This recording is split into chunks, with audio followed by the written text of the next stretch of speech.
کسی نے سلطان محمود غزنوی سے یہ بات کہی، اللہ اکبر، کہ آپ کا نالائق بھتیجا میرے گھر میں گھس آتا ہے۔ یہ بات کسی بڑھیا نے کہی حضرت سلطان غزنوی سے کہ آپ کا نالائق بھتیجا میرے گھر میں گھس آتا ہے اور میری بیٹی جوان ہے، بس اس کے آگے میں کچھ نہیں کہنا چاہتی۔ تو حضرت نے فرمایا کہ جب وہ بدبخت دوبارہ تمہارے گھر میں آئے تو مجھے فوری اطلاع کر دینا، اور اپنا خصوصی کوئی کوڈ ورڈ دیا کہ جب اس کے ساتھ تو آئے گی تجھے کوئی میرے تک پہنچنے میں رکاوٹ نہیں بنے گا، تو پھر میں انصاف کے تقاضے پورے کروں گا۔ 2-3 دن گزرے، بڑھیا آ گئی، رات کا موقع تھا، سلطان اٹھا، تلوار لی اور ساتھ چل پڑا۔ بڑھیا کے گھر میں داخل ہوا، داخل ہوتے اس نے کہا کہ چراغ گل کر دیا جائے۔ چراغ گل کر دیا گیا تو اس نے جا کے اس نوجوان کی گردن کاٹ دی۔ پھر اس کے بعد اس نے کہا کہ مجھے پانی دیا جائے۔ اس نے پانی کا کٹورا دیا، اس نے پانی پیا، پھر کہا اب چراغ جلا دو۔ جب چراغ جلایا گیا تو اس نے لاش کو دیکھا اور کہا الحمدللہ۔ بڑھیا نے کہا کہ مجھے بتائیں کہ آپ نے یہ 3 کام بڑے عجیب کیے ہیں، جب آئے ہیں تو چراغ بند کروایا ہے، پھر پانی مانگا ہے، اور پھر الحمدللہ کہا ہے۔ تو بادشاہ نے ٹالا، کہا کہ اس راز کو راز رہنے دیا جائے، لیکن بڑھیا ضد کر گئی۔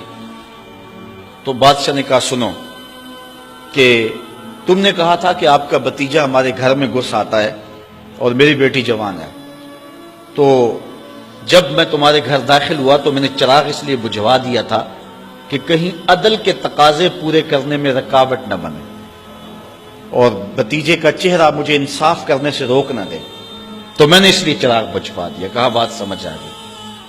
تو کہا آپ نے جب چراغ بعد میں روشن کروایا تو الحمدللہ کیوں کہا؟ کہا کہ میں اس دن سے پریشان تھا کہ میرا خون اتنا گندا ہو گیا کہ بادشاہ کا بھتیجا ہو کے ایک بڑھیا کے گھر میں جا کے یوں زیادتی اور ظلم کرتا ہے، لیکن جب چراغ جلا روشن ہوا تو وہ میرا بھتیجا نہیں تھا، وہ کوئی اور تھا، صرف ہمارا نام استعمال کرتا ہے۔ تو میں نے کہا الحمدللہ، یا اللہ تیرا شکر ہے کہ میری نسل اتنی گندی نہیں ہوئی ہے۔ تو کہا آپ نے پھر فوری پانی منگوایا اور پیا۔ بادشاہ نے کہا بڑھیا یہ راز رہنے دو، یہ نہ پوچھو۔ بڑھیا ضد کر گئی کہ نہیں مجھے یہ بھی بتاؤ۔ تو کہا بڑھیا پھر سن، جس دن سے تو نے بتایا تھا کہ آپ کا بھتیجا میرے گھر میں گھس آتا ہے، اس دن سے نہ میں نے پانی پیا تھا نہ کھانا کھایا تھا۔ میں نے کہا تھا جب تک ظالم کو کیفر کردار تک نہیں پہنچا دیتا اتنی دیر تک نہ کھانا کھاؤں گا نہ پانی پیوں گا۔ اب ظلم کا انجام تو نے دیکھ لیا، اب میرا اتنا حق تو بنتا تھا کہ 2 گھونٹ پانی کے پی لو۔ تو آج نام بھی تو انہی کا باقی ہے، آج ذکر بھی تو انہی کا باقی ہے۔ جن لوگوں نے عدل و انصاف کے بخیے ادھیڑ کے رکھ دیے پھر حرف غلط کی طرح مٹ جاتے ہیں، ان کی قبروں کے نشان بھی باقی نہیں رہتے۔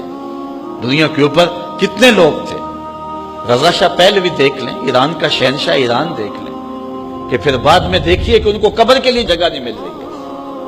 تو جنہوں نے عدل کیا، جنہوں نے انصاف کیا، تو زمانے کے اوپر نام انہی کا رہتا ہے، اور کسی ملک میں کسی جگہ پہ عدل و انصاف سے ہی ملک اور وطن قائم رہتے ہیں۔ الملک یدوم بالکفر ولا یدوم بالظلم، ملک کفر سے تو قائم رہ سکتے ہیں لیکن ظلم سے قائم نہیں رہتے۔